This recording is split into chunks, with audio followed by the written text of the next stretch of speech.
When you have a great service as a manager or a sommelier or a waiter or a chef, whatever, anyone who works in a restaurant, when you have a great service, it's kind of like a drug. The high, the euphoria you feel after the end of the night, it's such a great feeling. And I guess I just used to think, what if it was my name above the door? That would be even more rewarding and even more satisfying, which it transpires is true, which is really nice.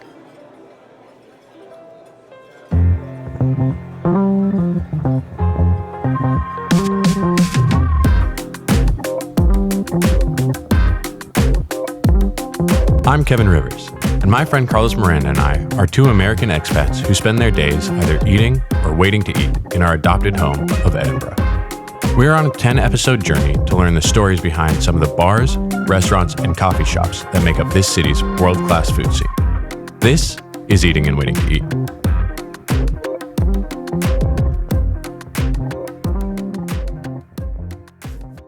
Carlos, you've started several businesses yourself. I have. You've worked with many founders who have started businesses and are in the early stages of their business. What is it about that early stage and starting a business that you really enjoy? Both as a founder of several businesses myself, and as you said, working with a lot of different founders, that first step in any new venture, whatever it may be, I love the unbound enthusiasm and the possibility of what something could become. Those initial stages when you're just filled with energy and potential for building a thing, to me is really exciting. And so when you and I aren't eating or waiting to eat, as you said, I work with a lot of entrepreneurs. That's really what I do, either through a management consultancy that I started or through one or two personal clients and things like that. And I think you have such a great personality for that early stage as well, because I feel like you're not deterred by the challenges, right? You still maintain this positive enthusiasm and energy despite challenges that come up. You know, when you look at the podcast itself, this is a new venture in a lot of ways for us. And I think that's a lot of the energy that you've brought into it. Yeah, I really am a very firm believer that nothing is a thing until it's a thing. And you get to form it at the beginning. And that's the part that I'm excited for. What makes something a success is energy and belief that something's going to work. Yeah, absolutely. And I think when you look at our guests this week, it is a new restaurant. And that is so much of what drew you to them, right? How they started, where they are in their journey, and really sharing and learning their experience as a new organization within the Edinburgh food scene. So who are we talking to this week? So today we're talking to James Clarke at Sotto. And it's interesting because when you were asking me these questions, this idea of the journey, like James used to work at the Palmerston, and he'll get into this in the episode, but I would interact with him as a regular at the Palmerston, and I was there his last shift, not knowing that it was his last shift. And he said to me, hey, today's my last day because I'm opening up a restaurant on Stockbrige High Street. You need to come by. And the first weekend Sotto opened, I was there. I loved following James's enthusiasm and drive, knowing him from the Palmerston. And so to me, this is a very special guest because we've followed this restaurant to what it is now. Watching James get his legs under him, watching it build notoriety and build a presence in Edinburgh has been a lot of fun to get to see. So what are the vital stats? So it's modern Italian. It's just over a year old. So it opened in late 2024. It's located right smack in the center of Stockbrige High Street. You can't miss it. It is a beautiful, truly beautiful restaurant. We would always recommend having a booking. It does get really crowded in a wonderful sort of way. Go on their website, make a booking. Yeah, talking about how beautiful it is. The build out in there is incredible. It just matches the food, it matches the vibe, it matches Edinburgh. It's a really comfortable place to eat. You feel like somehow you are simultaneously in the middle of Edinburgh and in the middle of Italy at the same time. I could not agree with you more. So the restaurant is an upstairs-downstairs restaurant. So the downstairs is much more of a traditional sit-down restaurant. There's like a semi-private room in the back, which is lovely. But the upstairs really feels, as you said, you could be in a wine bar in Rome, and they've nailed that feeling. And, you know, in the upstairs, you can see into the kitchen, the espresso, you see all the wine. They have a big kind of table with a lot of bar stooling right in the middle. And so it just kind of feels like you're in a neighborhood restaurant in Italy, but really you're in the middle of Edinburgh. And James has just nailed that perfectly. So what are you ordering when you go? So I've been there for dinner and lunch a bunch of times, but really my favorite is I'm having a friend or a work lunch there regularly. Their lunch special, it's simple. It's 2 or 3 dishes. I ask what's good and you just get it. And so to me, what I'm ordering, whatever's on the lunch special, and they post it every day on social media, and you know what's a starter, what are their 2 mains, and then their dessert. Again, special place for dinner, have a bunch of wine, all of that, but it's one of my favorite lunch spots in town. Yeah, and I think one of the things that's really nice about eating there as well is that the menu, even at dinner, is pretty small. It's a small menu, and I think it makes it really approachable. And I think James, having been a waiter himself, something to shout out that I love about Sotto is that every waiter in there, and I've been there enough times to have spoken to many of them, is wonderful. Asking them and engaging with the people that work at Sotto is a joy and what makes it special. And so ask them what they would recommend and do that. Should we turn it over to James? Let's do it.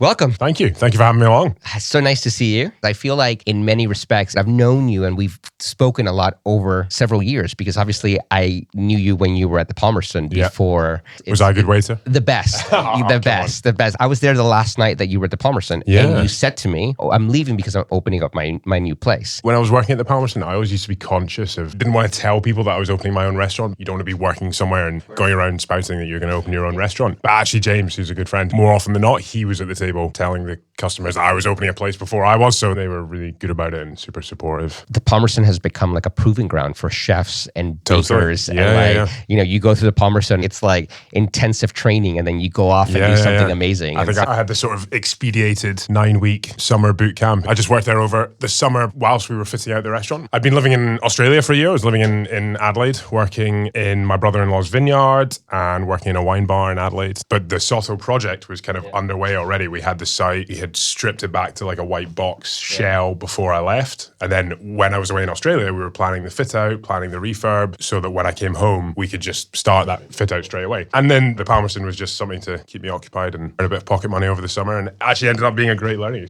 You touched on the white box and the decor. And one of the things that I really love about the restaurant is the vibe and the decor in there. It's really beautiful, but it's timeless. It feels like you could be in New York. It feels like you could be in Rome. It feels like obviously that you could be in Edinburgh. I'd love for you to talk to us a little bit about the design process of the restaurant because it's very unique and very beautiful. And I just love it. Yeah, it really does feel like you just are walking into an Italian cafe. I walk in there and I'm just sort of transported to being in Rome. Compliments like that are one of the best things about doing this. I guess I owe it to mainly 2 people, the architects, Scarnish, a guy called Ross, and then the shop fitters, which are an Edinburgh-based firm called Splintr, who were just amazing to work with as well. I think I had quite a clear impression in my head of what I wanted the place to look like and how I wanted it to feel. And then I guess an extension of that is how the service is operated and all of that coming together to give quite a relaxed feeling. And actually spending time in Australia was really formative for that as well. The level of hospitality out there is really, really high. Hospitality is a proper career out there and you get sort of treated as such and it's paid accordingly. And it was, Adelaide is full of restaurants. They're beautifully fitted out. They do good food, good drinks. The service is refined but relaxed. And just like try and take all this stuffiness and pretense out of it. Especially at Sotto because you come in and you go upstairs first, which is the more kind of relaxed space. The music's a bit louder. It's a bit more chaotic. It's funny, the waiters call it the Bomboniera, which is the Boca Juniors stadium because it's on a Friday and Saturday evening. It can be really busy. It can be hectic and it's a very different style of service to down in the restaurant, which is a little bit more refined, a little bit more attention to detail, let's say. But having those 2 floors is really nice. And the brief with the design was kind of, let's use good materials, keep it quite pared back and not too complicated with the design. I always feel that some of the best restaurants you ever go into, you walk in and it feels like the decor's been there for 50 or 60 years. Yeah. They haven't had to change because it's an institution and they did it right the first time and they won't have to touch it again. Well, off of that, I think it's interesting because you have a lot of throwbacks to the restaurant that was there before you. Yes.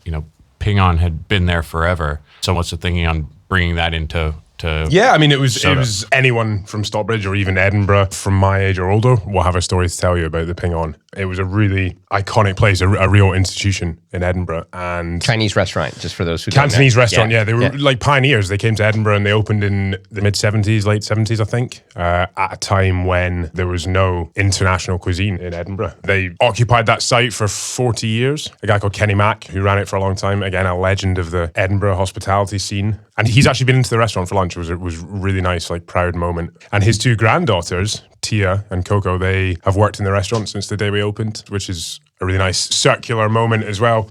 And they hadn't worked in restaurants before, but they have hospitality in their DNA. You can just tell they're so like warm and friendly and really, really great at their job. I think it says a lot about you also because you bringing in that heritage. If you're upstairs and you walk downstairs to go to the bathroom or something, you pass pictures and paintings of what Sotto used to be and Ping On. Again, I think it says a lot about you and the kind of place, like you're honoring the heritage of what came before and like taking the evolution. And I think it's again, speaks volumes. Well, that was Mel Mack, Tia and Coco's mother, Kenny's daughter. She gave me some like old restaurant reviews and there's pictures of what the restaurant used to look like downstairs. And I change my table layout and I look at my table plan and I always question how he managed to get 60 covers into that, packed in like sardines. But yeah, he a really, really lovely guy. And yeah, has given me some good advice. All right, let's take it back. Tell us your origin story. Where are you from and how'd you get into food? Good question. Well, I'm from Edinburgh originally, born and raised. Grew up on the other side of town. My love of food I've always had. My parents are, my dad's no longer around anymore, but he was a real passionate advocate of good food and good wine. My mum is a really, really good cook and loves to eat as well. So growing up at the family dinner table, food was always really important. Got introduced to wine at quite a young age, I guess, from that as well. And yeah, I can always remember parents hosting dinner parties when I was a young kid and I'd be desperate to get involved and help with the cooking. And if we went on trips away or days out, the picnic would be as important as what we were going to do. So yeah, food was always a big part of my childhood and my family growing up. But it wasn't my first career. I studied politics and economics at university. And then I worked for a member of parliament after I graduated, briefly. And then I worked as a civil servant for HMRC as a tax inspector for 5 years. So how'd you go from tax inspector to restaurateur? When I graduated, you get that anxiety that you know, oh God, I'm about to graduate. I got to get on a grad scheme and move to London and get in the hamster wheel and get a grad job. So with hindsight, rushed into that position with HMRC. You were really a spy, right? You just, that's your cover. Yeah. Obviously. I'm just not allowed to talk about it too much. I understand. I didn't not enjoy the job. I didn't find it hugely rewarding. I always, didn't like sitting at a desk all day. And then actually, I'm very lucky. My two best friends from school, Alberto and Leandro Crolla, their family have the Vittoria Group, which 7 restaurants in Edinburgh. I'd been working for them over the summer holidays at school. I used to answer the phones in the delivery service from the age of about 15 and take orders for pizza deliveries. And then, initially I went down to part-time in my desk job and started working in Divino's at weekends. That was quite a lot to juggle, 2 jobs, and eventually just decided the hospitality direction was the road I wanted to go down. So I left my day job, took on the role of managing Divino for 3.5 years. That was before I moved to Australia. And how long were you in Australia for?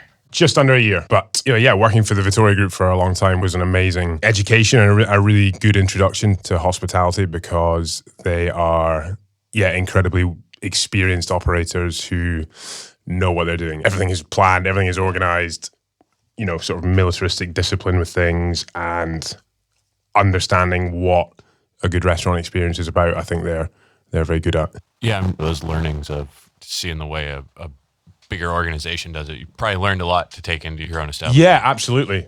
And I worked for them for a long time and I worked hard, but Tony and his 2 sons, my good friends, they've been so good to me and so helpful at every turn, particularly with the renovation and when we were fitting out the restaurant and putting all the pieces in place. I just always felt like if there's someone I needed with a particular expertise and a certain thing, I could just phone Tony and he would hook me up with someone who was incredibly competent. So that was a massive privilege to have. And they just taught me so much. And your wine journey, because obviously there's a lot in Sotto that is about the wine experience. Yeah. How did that come about? Obviously you worked at a vineyard in Australia, but tell us a little bit more about where did your love of wine come along? From my family initially, which I guess probably my earliest memory of like a wine really having a lasting impression on me. I was 15 or 16 years old. It was Christmas Day. And my dad, he loved to do these sorts of things, but he went out and bought a bottle of Krug, which is the Very nice. quintessential luxury champagne of the world, and a bottle of Lidl's $9.99 champagne, which had just been released that year, and there was a big media campaign about it all. So he bought the two bottles, blind tasted us all on the wines, and said, whichever one you prefer is what you're going to be drinking for the rest of the day. I was the only one to pick the Lidl, and maybe that was the point. The penny dropped. I thought, I've got to educate myself. But yeah, so from a young age with the family, and then actually the real moment, I would say, particularly with Italian wine, when I was managing Divino, the sommelier there was a chap called Silvio Priano, who is a restaurateur himself, and then was the sommelier at Divino for 10 years. And he just was the most inspiring, passionate person about Italian wine. He had just an amazing skill. He could talk about wine in a complex way, but in a way that was also really disarming, and could just go to a table, take all the pretense out of it, ask them directly how much they want to spend, find out what they like, always remember exactly what people liked. And yeah, he was really inspirational to work with and kind of triggered my love of Italian wine specifically, I would say. Got it. And then how do we feel about Australian wines? There's a lot of stuffiness in the wine world, Yeah. particularly with respect to like old world versus new world wine. I think there's still a bit of looking down, kind of snobbery about new world wine, which I was probably guilty of myself before I went. But the South Australian wine industry is amazing. It really, really changed a lot in the last 10 or 20 years and modernized and producing a lot of different styles of wine. And actually the interesting connection for me was there's a lot of Italian grapes in South Australia.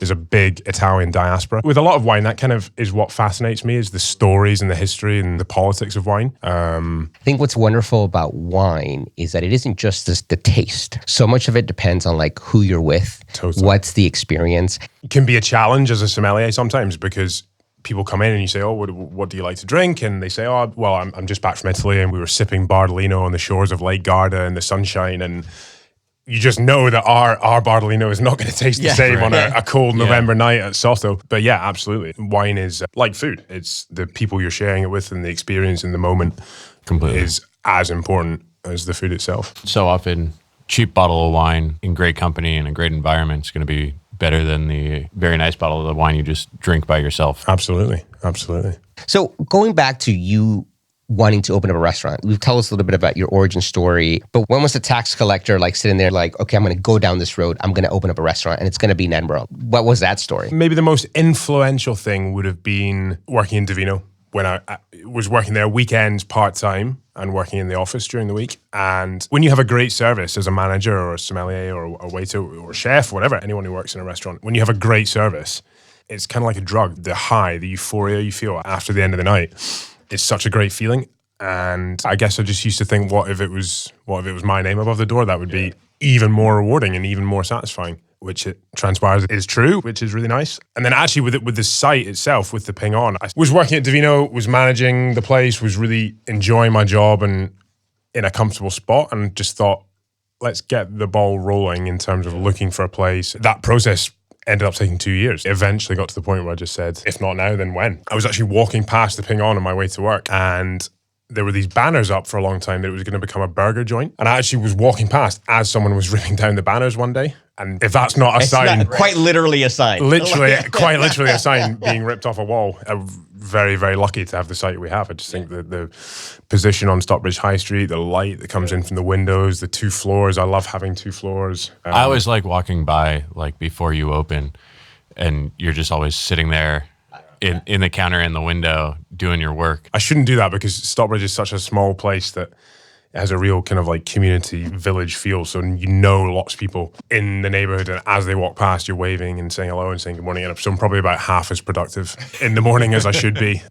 To be fair, I think I said hi to you twice last week. And I walked in both times because Yeah, it's yeah, me. yeah. So I'm like, oh, there's James. I love There's- it. You know, yeah. friends and regulars pop in for like an espresso before we open, or if they're out walking the dog or getting the papers. And that's actually that's a really nice part of the day. I like coming in early, getting set up, getting ready for the day, making sure everything's in place. And Well, it that's- seems like you're also very much of that Stockbrige community. Like I see you around Yeah, all yeah, the yeah. time, right? We're always running into each other on the street or in some random coffee shop or in the gym in or some whatever. food establishment probably. Real quick though, you talked about a great service, and while I totally understand that feeling of we just went through the fire and came out and we did a great job, but what I don't know from not having worked in restaurants and lived that is what makes a great service. It's a good question. It's a combination of, in terms of preparation and getting ready for a good service.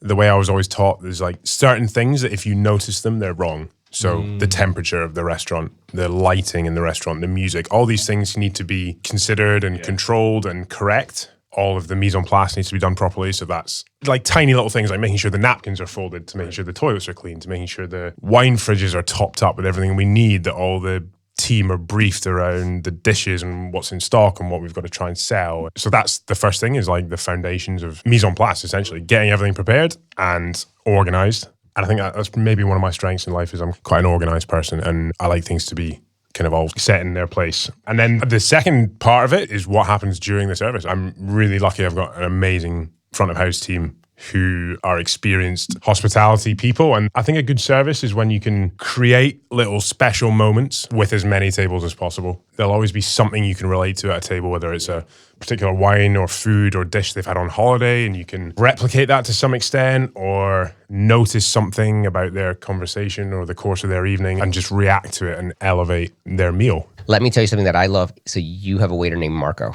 Right? Yes. And I was walking on another part of Edinburgh, and I walked right by him, and he literally just goes, "Carlos!" Talk about good service, right? Like, I saw him on the street in a different part of town, and he just came up to me, and we gave each other a hug. He's like, "How are you?" And I was like, "I'll come into the restaurant soon." It was like a 30-second exchange. But it was like immediately warms me to not just to him as a person, but to the restaurant. It makes me want to come back to the restaurant. It's funny, we're a year old now, and was acknowledging that with my staff and thanking them, and wrote letters to some of them, and actually wrote a letter to Marco. And one of the things I said to him was, I love how you treat regulars in our restaurant as if they're members of your family. I've never encountered a waiter where people speak so high when they're leaving, or reviews online. Yeah, he's a really special guy.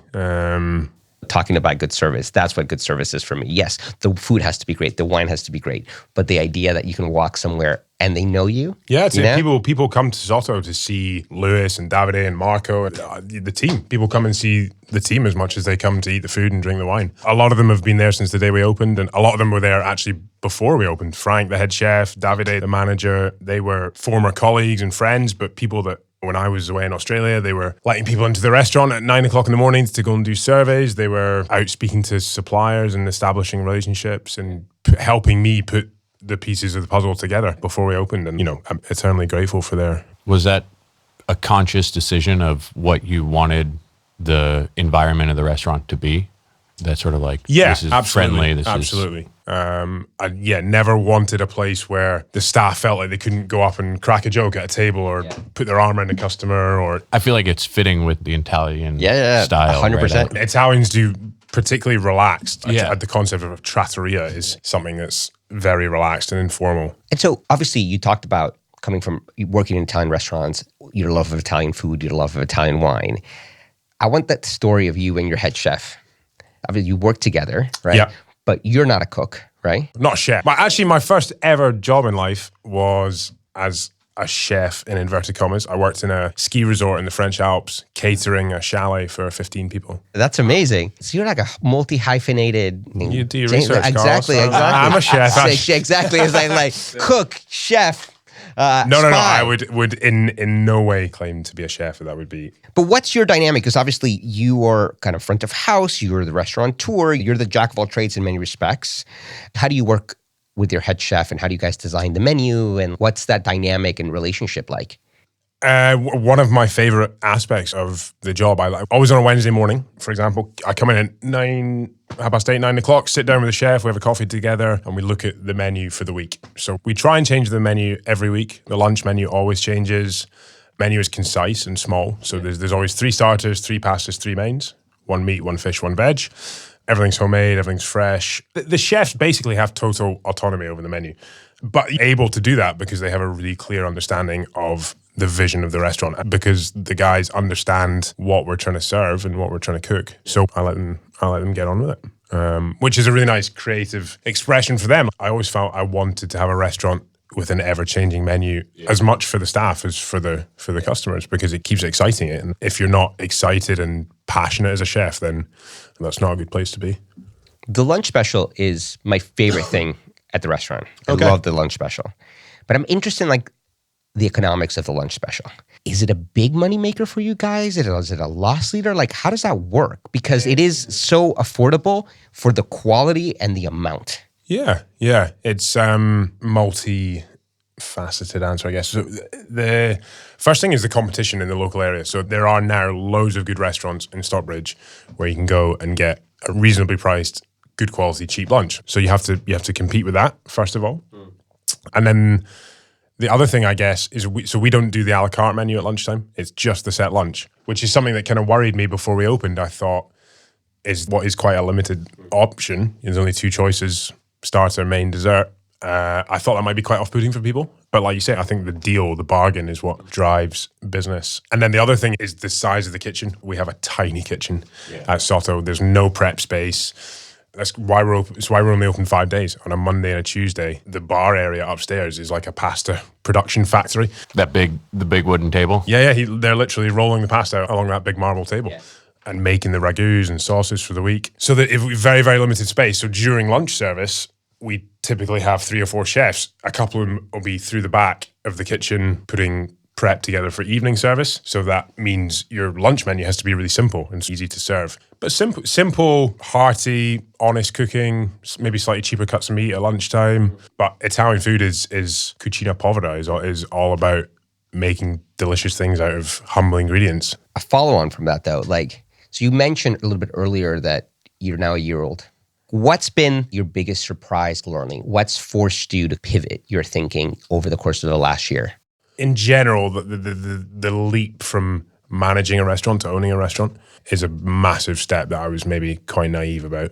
And that's been a learning journey. What are some of the things that you didn't think about when you were making that leap that became evident after you made the leap? With a lot of things like so there's the service of the restaurant, which is cooking the food, opening the wine, getting the waiters. That's the things that the customer sees. And then behind all of that is the back of house stuff, the admin that is required to make the restaurant run. And I was maybe underestimated how much of my time was going to be absorbed by that. I'm on the floor every day. I'm there for lunch service. I'm there for dinner service every day, which I love. But the other side of the business is almost more time consuming. And it's difficult because with everything, you have a decision to make. I can outsource this to someone else and I can pay somebody, but I have to pay for that. Or I can do it myself and then I pay for that in my time. And yeah, I struggle to relax if something needs done. And that's something you have to teach yourself not to worry about because there's so much to do. If you're that reactionary, you get distracted and things don't get done properly. So, I'm still not very good at it, but try and allot my time. So like in the morning, I do my emails and then I don't get distracted by them. What's been the biggest kind of happy surprise? Maybe the amount of nice wine we've opened. We opened loads of really, really prestigious unicorn bottles, which has been real fun. And that's rewarding because I always felt the price point of the list, we try and do quite a low cash margin on really fine wine. So I like to think it sells itself, which is nice. But I would say in general, just how busy it's been. I sort of pinch myself sometimes. I think maybe three or 4 weeks before we opened, I put a post out. We've used a really, really good PR company who are really wonderful people. And I think they've been a big part of getting our name out in the right circles and to the right people and being visited by reviewers and Michelin Guide and that sort of thing. But yeah, I remember like 3 or 4 weeks before we opened, I thought we opened our booking system, we launched the website, and I thought like I'll just put a post on the Instagram saying bookings are open if you fancy it. Checking back a few hours later, I wonder if any of my pals have decided to book on it, and that we were fully booked for the first weekend. The reception we had was really humbling. So that's been a really nice surprise, I would say. It fits such a nice niche in Edinburgh, especially in that part of town. There isn't a ton of Italian food right there. And so I totally get why there was as much interest. It's changed so much now and there's loads of good options that kind of are price point in the market. But I live in Stockbrige, I live in Comedy Bank, and I always used to, on my night off, partner and I would want to go out for something and just never felt there was like a place where you could go and have a comfortable, relaxed nice meal, not break the bank. There's always been great fine dining options in Stockbrige, whereas I think now there's more kind of mid-market, kind of neighborhood spots. Yeah, having grown up in Edinburgh as a lover of food, what have you seen in terms of how the city has changed in its relationship with food and with restaurants over the course of your life? Maybe in good ways and bad ways. I think there's more and more like big chains in Edinburgh now. There's probably more restaurants as well. Certainly in Stockbrige, it's been a real positive thing. And the growth of neighbourhoods that people want to visit out with the city centre, so Leith and Stockbrige and up in Morningside and Bruntsfield, and which is, I think that's a healthy thing for people to spread out around the city. There's just so many good restaurants in Edinburgh now. And what keeps you up at night regarding the restaurant? Like, what's the one thing that you're like, oh, I haven't done this? Or like, Everything keeps me up. We've had, again, like out with the service of the restaurant, we've had logistical issues since we opened. So we've got a little back garden and there's been stuff going on with noise, and that's been a real challenge to try and get on top of. We've had drainage issues. The restaurant flooded one day and we had to close. And that's always in the back of your mind, whether that's going to just resurface one day. We're still at the point, even if we have a slightly quieter day, I walk around the restaurant and, I'm like, is the hype over? Are people bored of Sotto now? Is this the beginning of the end? So yeah, I probably still massively overreact to minor things. And they do keep you awake, but I'd rather that I care and they're kept awake by something. So you talked about, is the hype over? What's coming down the road? And spinning that question back on you, what do you see as coming down the road for Sotto and for you? We've had a really good first year. I think that, coupled with the fact that it took so long to find the ping on, that in the back of my head now I'm starting to think about where a second Sotto might be. Very, very early stages. No like announcement coming. Are you thinking Edinburgh, outside Edinburgh? I've looked at a couple of spots, some in Edinburgh, some outside. Yeah. But I think I'd like to kind of take back some of my life in year 2 of Sotto and like try and establish a bit more of a healthy work-life balance. But we're almost there. The place runs itself. I'm about to go on holiday to Australia on Monday for 2 weeks, which will be my first real time away from the restaurant, which is daunting. But don't worry, I'll check in on it. I'll drop you a line. I'll come in. I'll go in every day. Exactly. I'll send you in. Carlos is going to be the spy. Exactly. I'll teach you how to be a spy. Teach me how to be a spy. With my former professional experience. Exactly. Like, Marco, stop looking at me, man. Like the newspaper with the 2 holes in it. 100%. 100%. Well, we have some wrap-up questions that we ask. Were these not in the... Those were not. These were not in the email? These were not. That's not fair. It's 100% not fair. Okay. They're by design. Just off the cuff. First thing that comes to mind for each of these. Kev, I think you should take the first one. I wrote that one for you. All right. So your wine list is over 200 wines deep. You talked about you price your high-end wines with small margins so that people can get to try them. But on the other side of the list, right, at the low end, what wine are you recommending right now that people should be trying, if they don't have much to spend on a bottle? First, off the top of my head, a great wine on our list the grape is called Erbaluce. It's from Piemonte. It's a native, almost forgotten native grape from Piemonte. And I buy it off this guy called Giuseppe Savino, who's like, we call him the Italian Del Boy. He's very old school wine merchant. He just turns up to your restaurant unannounced with a van. He'll like throw you into the back of the van, talk you through all this stuff. The invoice is on the back of a fag packet. He's very, very old school, but the wines are amazing. And he's a really, really good guy. I think it's 40 quid on our list. It's kind of similar to Gavi, really like kind of grassy, herbaceous, slightly minerally, but classic Northern Italian white style, very bone dry, crisp, really refreshing. Really cheap Italian white wine. It can be quite one-dimensional and forgettable, but that style made well with some elegance and some structure, that Erbaluce hits the spot. That's awesome. I'm taking notes. That's what I'm going to order. I'm going to pretend like I know what I'm talking about when I order it. All right. I shouldn't have said that. We make crap margin on that wine. I should well, have recommended we're going to push it out. What one thing, if it's on the menu, you're like, oh, guys, you have to order this thing. Anything that's not tiramisu, maybe. Tiramisu is you just can't take it off the menu. People go and protest if you take tiramisu off your menu. There's such a fine line between giving people things that are familiar and introducing them to new stuff. And there's so much authentic regional Italian food that we try and showcase. So are you a signpost or a weather vane? That's always a fine line to tread. And taking tiramisu off your menu is crossing that line. But we always have loads of other really nice, like we've got a beautiful peach tart tatin at the moment, or the olives Ascalano. We do a really good bar snack. We do green olives stuffed with beef and pork mince, nutmeg, bay leaf, and then breaded and deep fried. Those with like a glass, actually with beer. sort of dream Sotto pairing. Interesting. Unfortunately, I really want to like olives. My entire family loves olives, and I can't even look at them. Anchovies for me. Ugh. I see. Really? I love anchovies. Interesting. All right. So when a friend comes to visit Edinburgh, what restaurant are you taking them to? I'll go with the restaurant I've probably visited most in my life, and in fact, definitely visited most of my life, is an Indian restaurant on Nicholson Square called the Kebab Mahal. You wouldn't walk past it having not been and think, oh, I'd love to go there. But it's just an amazing family who own it, and I've been eating takeaways there since I was 4 years old. Literally every Sunday night when we were growing up, we used to get a takeaway from the Kebab Mahal. And yeah, my dad used to drive and he would have a pint in the captain's bar while he was waiting for the takeaway. And the food is just really good, authentic Indian food. And yeah, we would go there and then maybe go there for lunch. And then I actually went to Lila for the first time recently. And it was a flawless experience, like really, really. So if my friend's paying, I'll get him to take me to Lila. Fair enough. That's great. Let's just say it's a very rich friend. I'll take you to Lila. Yeah, very good, very good. All right, last question. Oh, and then Cafe, Oh, go. Cafe Gallo for a bacon roll the morning after. Really best bacon roll in Edinburgh. Nice. Yeah. They do a good bacon roll.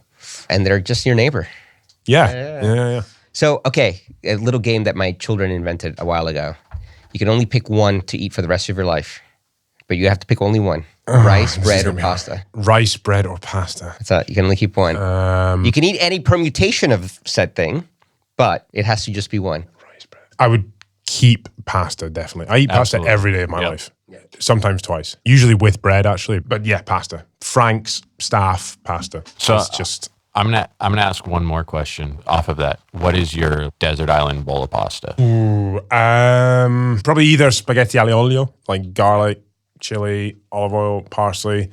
I was like Alberto, my best friend from school. I was at his wedding, and you have a classic Italian wedding, like 15-course banquet throughout the course, dance, course, drink, dance. All night you're eating. And then at 2 a.m. after all the dancing's finished, they bring out a huge vat of spaghetti alle olio, and everyone just sits and eats it after the wedding. Awesome. And just the beauty and the simplicity of that dish, or maybe pasta alla norma, Sicilian aubergine and salted ricotta with tomatoes, or just a really good ragu, like a really good, Nice. Tricky answer. I'll go with spaghetti alle olio. All right, There we perfect. go. There we go. Done. James, thank you so much, buddy. Thank you guys. Thank you this very has much. been wonderful. Yeah, This has really been enjoyed awesome. it.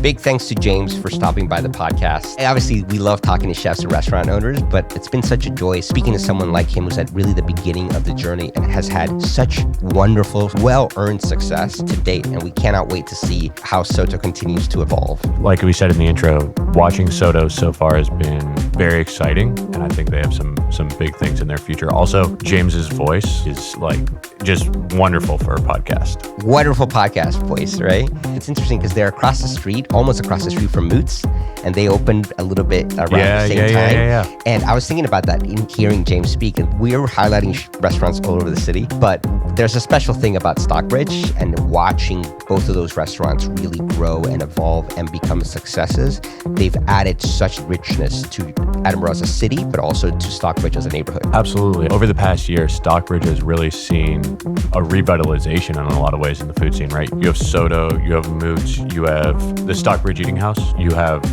Bacaro, the new wine bar going in. There's all these places that have just been popping up all throughout. And the staples keep going. You Scranton Scally, Rayburn, like you have these places that have been around also. It's such a wonderful mix. Also, you had Messer open up, which, listeners, if you haven't been to Messer, best place to get chef's knives in town. They have wonderful stuff for the kitchen. It's really a great, while not a restaurant, it is a really great establishment within the food scene. 100%. I'd recommend going knife shopping with Mr. Kevin Rivers. You have never seen somebody geek out as much as Kevin does with some kitchen knives. Kev, who do we have on the podcast next? So next episode will be our 10th episode. It is the end of our first season. What a run, man.